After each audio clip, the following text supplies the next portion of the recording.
You were just talking about how long it takes Eotteoke. And this one was just talking about why our videos are so long. That's why our videos are so long. It's called intro.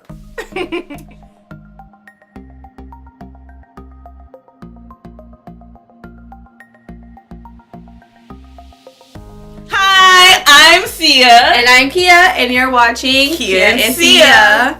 So, this video is number two in our Eotteoke Korea series. And it is a continuation of our previous video number 1. And that video was about gathering your visa documents. Yes, and this one will be about, now that you have your visa documents, you need a school. Hold on, let me adjust. Let me. I think this is, we good? We Gucci? I think we're good. All right, so, shorty, come up. I'm not that short. I'm average height, y'all. She's just tall. Okay, sorry. So, first video we're gonna link below, and you can click it and figure out what visa documents you need to gather for if you live in like the Toronto area, and where you can go if you live in Washington D.C. Washington State. I'm Canadian. I don't know these. Washington State. All right, the close to Seattle. Sorry, yes. Washington State. So Seattle, and for me, Ontario, Toronto. Okay, get all those documents ready. I don't know what you guys got to, but whatever. So. Okay, so let's do a small recap of our previous video. So documents you need: number 1, notarized photocopy of your diploma. 2, criminal background check. 3, 4 to 5 passport size photos. 4, Korean resume with picture. And 5, health check. Your recruiter might ask you to get a health check. May or may not. Okay, so again, link's gonna be below. You can click it for more in-depth detail. Or you can visit our blog. Our blog, yes. Okay, so now let's get into it. You have your documents, you need a school. Because it's your school who's gonna apply, give you the visa number. Right. So you need to get a job.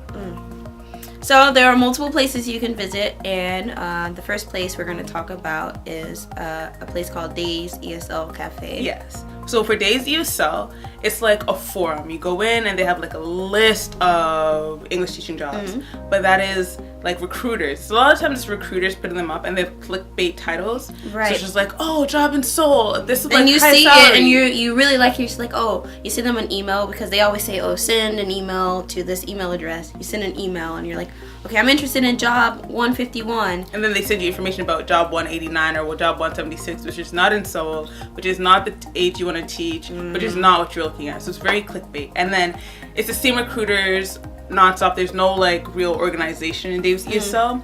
So if you have the time and if you want to sift through all of that, you can. You can do random Google searches. Facebook groups is another one as well. There's a lot of groups on Facebook for teaching in Korea. You can join it, and there's recruiters on there, or there's people who are actually leaving their school and helping their school find new teachers, or somebody's friend is looking for a teacher for their school. So that's another option. And the third option we're going to talk about is something we mentioned previously: recruiters. Even though Dave's ESL, it's kind of difficult to navigate, recruiters are a good way to find jobs because, like we said, they have a bunch of jobs that they can introduce you to. Because they work with schools specifically, because they get paid by their schools. So if you use multiple recruiters at a time, then you have options. That's for Daegu, Busan, Seoul. Because some recruiters like, yeah, we can't put you in Seoul because they work with schools in the suburbs. Right. But if you work with schools in the suburbs and work with a recruiter who works with schools in Seoul, you're bettering your chances. So definitely, recruiters are a good idea, and use multiple. But don't tell them like, oh yeah, well, this other recruiter says they can, blah, blah, blah. Don't do that. But a tip is, if it's your first year, it's generally better to be a little bit more flexible in what you want. So like location and time. You have to give up something. So if you want to work with kinders, but like you don't want to work and you want to work in Seoul, you might be able to work with kinders but in the suburbs, or work in Seoul and teach elementary like 1 to 9. You're gonna have to give a little. Right. So be flexible and work with multiple recruiters. And then don't ever pay the recruiter. The recruiter gets paid by the school. If the recruiter wants you to pay them, It's a no. They're scamming you. And recruiters are good because they help you figure out your visa documents. They get in touch with the director for you. They can help you figure out like where you're gonna stay or how to get to Korea. Like they help. They're essentially the middleman. Exactly. So they're really, really helpful. And applying directly to schools. So that means you don't have to deal with the recruiter. It's the actual school that you're talking with.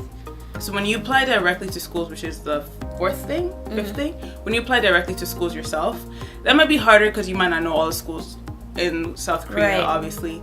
But like if you can find them online, you apply directly through the school's website by yourself, send your resume, introduce yourself. That is an option. No recruiter, it's just you and the director. But generally that works better if you're already in Korea. Yeah, because then you can just go to the schools. It's better to use a recruiter if you're back home, like not in Korea. And if you're in Korea and looking, you can still use a recruiter. Yeah. But definitely, if you wanted to do the one where you're applying directly to a school, it'll be better if you're in Korea. Oh, and also, I didn't mention this. For your TEFL or your TESOL, when you do it, some of those programs, like mine did, they have their own like program where it can connect you with schools. So I could apply directly to those schools as well through my TESOL program, their affiliates and links. So that's another option. See if where we got certified from, they have a connection with some schools for you. That'll be good. And that's about it, y'all. Yeah. So first video, visa application. Second video, how to apply for schools. And we will be following up with our third video, private, so hagwon over public. Right. Okay, so that's it for that video. Please like and subscribe. And if you have any questions, you can leave a comment in the comment section below or DM us on Instagram. Or on our blog. So, bye for now, and we'll see you in our next video. Bye-bye. Toodles. Toodles.